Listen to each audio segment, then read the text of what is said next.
وہ یہ کہتے ہیں کہ چین نے یورپی یونین کے ساتھ تجارتی شراکت داری میں امریکہ کو پیچھے چھوڑ دیا ہے، یہ ایک ان کے لیے مسئلہ، اور دوسرا کہ بین الاقوامی اداروں میں بھی مغرب کے نظریاتی تسلط کے پھیلاؤ کو مشکلات کا سامنا ہے، جیسا کہ عرب ممالک اور چائنا میں انسانی حقوق کی صورتحال، کیونکہ اس وقت ایک نیریٹو بلڈ کیا جا رہا ہے، یہ یورپ کی طرف سے بھی اور مغربی ممالک بشمول امریکہ اور برطانیہ ان کی طرف سے بھی انسانی حقوق کا ایک نیا،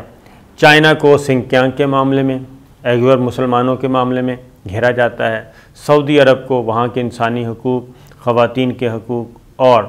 اقلیتوں کے حقوق اور خاص طور پہ شیعہ کمیونٹی کے معاملے میں ان کو ادھر سے فکس کیا جاتا ہے۔ تو یہ صورتحال ہے۔ تو جو مسٹر بونڈے ہیں وہ یہی کہتے ہیں کہ یہ سچویشن کی وجہ سے جو بیجنگ حکومت کا اپنی پالیسیوں کے سہارے سنکیانگ یا ہانگ کانگ کی صورتحال پر درجنوں ممالک کی حمایت حاصل کرنا ممکن ہو چکا ہے۔ تو یہ میونخ اور اس کے بعد اب G7 میں جو کچھ کہا گیا وہ میں بتا چکا ہوں، لیکن G7 پہ جو رد عمل آیا ہے وہ بڑا زبردست ہے، اور G7 کے بارے میں اس وقت جتنی بھی رپورٹس آ رہی ہیں، G7 کا بنیادی مقصد کیا تھا، G7+4 کنٹریز کا، اس کا بنیادی مقصد BBC آپ لے لیں، نیو یارک ٹائم لے لیں، وائس آف امریکہ کی رپورٹس لے لیں، DW کی رپورٹ لے لیں، وائس آف جرمنی کو دیکھ لیں، وہ سب کے سب ایک ہی مقصد بتا رہے ہیں، اور وہ مقصد یہ ہے کہ جو ترقی پذیر ممالک کے انفراسٹرکچر یعنی ڈھانچے میں چین کی سرمایہ کاری کے خلاف نیا اتحاد تشکیل دینا ہے، یہ ہے اس کا مقصد۔ اور چین کے مقابلے میں امریکی پلان جو ہیں وہ مختلف آ رہے ہیں، اور اس سارے پلان میں جو ہے پاکستان کا رول بھی، کیونکہ پاکستان اگر امریکہ کے ساتھ ہوتا، امریکہ کا اتحادی ہوتا، جیسا کہ 9/11 کے بعد سے چلا آ رہا تھا، تو پھر تو اس کو کسی طرف دیکھنے کی ضرورت ہی نہیں تھی۔ لیکن ہوا یہ کہ افغانستان میں ان کا معاملہ ہوا گڑبڑ، اور اس کے بعد سارا جو ڈیزائن تھا وہ تبدیل ہوا اور یہاں سے نکلنا پڑا۔ اب G7 کا جو اعلامیہ آیا اور اس میں جو کھربوں ڈالر کی سرمایہ کاری کا پلان پیش کیا گیا، چائنا کو براہ راست ٹارگٹ کیا گیا، چائنا کو اور اس کے بعد روس کو۔ تو اب چائنا کی طرف سے یہ G7 گروپ آف 7+4 کا جو اجلاس ہوا، جس میں طاقتیں کون کون سی تھیں، اب چائنا اس کا حشر کیا کر رہا ہے وہ میں آپ کو بتانا چاہ رہا ہوں۔ ان میں طاقتیں کون کون سی تھیں، یہ امریکہ ہے، برطانیہ ہے، فرانس ہے، یورپ کا ماموں، جرمنی ہے سب سے بڑا، اٹلی، جاپان، یہ سب کے سب اس میں شامل ہیں، اور آسٹریلیا، بھارت، جنوبی کوریا، جنوبی افریقہ یہ بھی ہیں۔ اب اعلامیہ آ گیا، تو اعلامیہ کے بعد چائنا کیا کہتا ہے، یہ مختلف آ چکے ہیں عالمی ذرائع ابلاغ میں، اس وقت یہ بہت بڑی خبر ہے۔ چائنا یہ کہہ رہا ہے کہ small groups do not rule the world, یہ اس نے گروپ آف 7 کے بارے میں بات کہہ کے ختم کر دی، یعنی وہ کہتا ہے کہ چھوٹے ممالک کے گروپس جو ہیں، اب وہ ان کو چھوٹے ممالک کا گروپ کہہ رہا ہے، چھوٹے ممالک کے گروپ جو ہیں، اب وہ ٹائم گزر چکا کہ وہ دنیا کی قسمت کا فیصلہ کرتے تھے، اب ان کی کوئی حیثیت نہیں رہی، بلکہ وہ کہتے ہیں کہ یہ بے وقت ہو گئے ہیں۔ اور اب اگلی بات جو ہے چائنا کی، آپ ٹون آپ حیران ہو جائیں گے کہ چائنا کی ٹون کیا ہے۔ چائنا کی ٹون جو ہے جی بڑی ہارش ہو گئی ہے، اور وہ کہتا ہے کہ یہ ہوتے کون ہیں کہ یہ فیصلہ کریں اور دنیا کو ڈکٹیٹ کریں، اور پھر یہ کہ دنیا کو ڈکٹیٹ کرنے کا دور بھی گزر چکا اور ممالک کو کنٹرول کرنے کا بھی گزر چکا،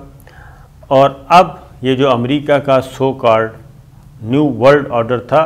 وہ بھی اب ملیا میٹ ہو چکا، بلکہ اب وہ اپنا ورلڈ آرڈر دے رہا ہے۔ چائنا نے کہا جی کہ یہ جو نیو ورلڈ آرڈر امریکہ اور ان چھوٹے ممالک کا سو کالڈ ممالک جو ہیں اس نے کہا کہ اس کا دور بیت گیا، بلکہ چائنا نے ایک نئی بات کی ہے، نئے عالمی نظام کی بات کی ہے، اور چائنا نے کہا ہے کہ یہ نام نہاد اصول نہیں اب چلیں گے، بلکہ اقوام متحدہ کے اصولوں پر مبنی عالمی نظام ہی اصلی بین الاقوامی آرڈر ہے۔ یعنی نیا انٹرنیشنل نیو ورلڈ آرڈر کی بات چائنا نے کر دی ہے، اور انہوں نے کہا کہ ایک ایسے نئے عالمی نظام کی بات چلے گی اب جو اقوام متحدہ کے اصولوں کے مطابق ہوگا اور عالمی قوانین کے مطابق ہوگا، اور اس میں اب یہ اجارہ داری جو ہے وہ ختم ہو جائے گی۔ تو یہ ہے امریکہ کا چائنا کا ایک، اور بلکہ اس نے متنبع کیا ہے، اور نہ صرف یہ،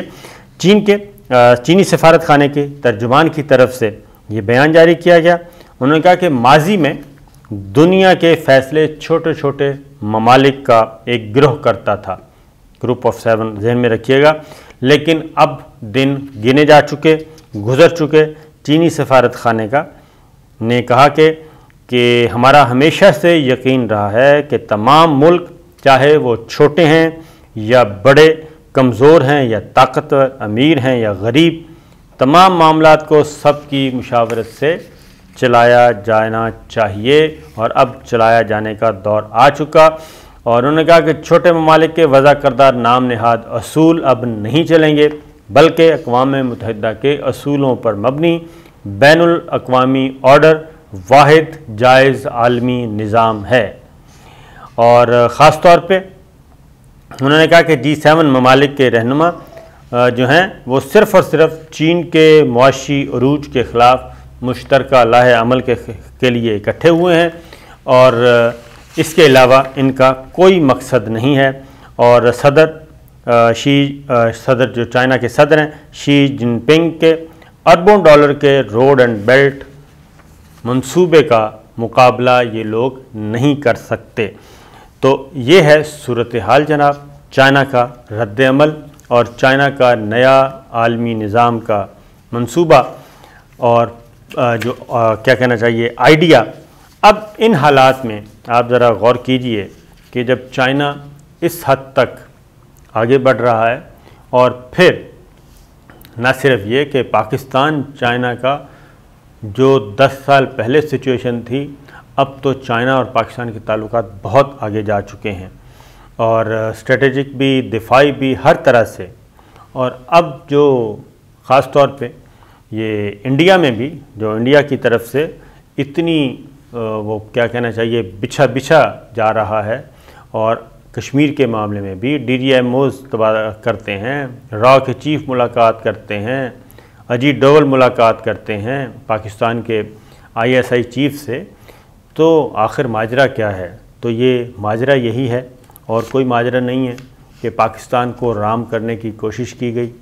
لیکن پاکستان نہ تو رام ہوا، نہ ہی برائب ان کی کوئی کام آئی، برائب آفر کی، پرکشش آفرز کی گئیں، وہ ساری کی ساری کام نہیں آئیں۔ اور ساتھ ہی ساتھ یہ بتاتا چلوں کہ افغان طالبان، افغانستان میں جو صورتحال ہے وہ مزید گھمبیر ہوتی جا رہی ہے، اور افغانستان میں سپٹمبر کا کہا جا رہا ہے، لیکن جون جولائی کے بعد افغانستان میں بھی ان کے کوئی فٹ پرنٹس نہیں ہوں گے، اور نئی پراکسیز کے ذریعے یہ علاقہ کنٹرول کرنے کی کوشش کی جائے گی، اور داعش کو ایک نیا ہوا کھڑا کرنے کی کوشش کی جائے گی۔ تو یہ ساری باتیں اگر ہمارے علم میں ہیں تو یقیناً چائنا اور روس کے علم میں بھی ہیں، اور اب نظریں لگی ہوئی ہیں 16 جون جو بائیڈن پیوٹن ملاقات۔ لیکن بات ذہن میں رکھیے گا کہ اب روس بھی بہت ساری مصیبتیں برداشت کر کے بہت آگے نکل چکا ہے۔ تو ان حالات میں آپ خود سوچئے گا کہ پاکستان سارے معاملے میں، کہ جب کہ امریکہ کو کوئی انڈیا جیسا ملک تیار نہیں ہے کھڑا ہونے کے لیے، تو پاکستان کیوں اسی امریکہ سے بار بار ڈسوائے گا اور اسی سے زہریلے ٹیکے لگوائے گا؟ یہ پاسبل نہیں ہے۔ تو دیکھتے ہیں عمران خان صاحب، شہباز شریف، نواز شریف، زرداری صاحب، بلاول بھٹو کیا کرتے ہیں، اور کس طریقے سے واشنگٹن کو ہینڈل کرتے ہیں، یا پھر خود ہینڈل ہو جاتے ہیں۔ یہ دیکھنے کی بات ہے۔ اجازت دیجیے، اللہ حافظ۔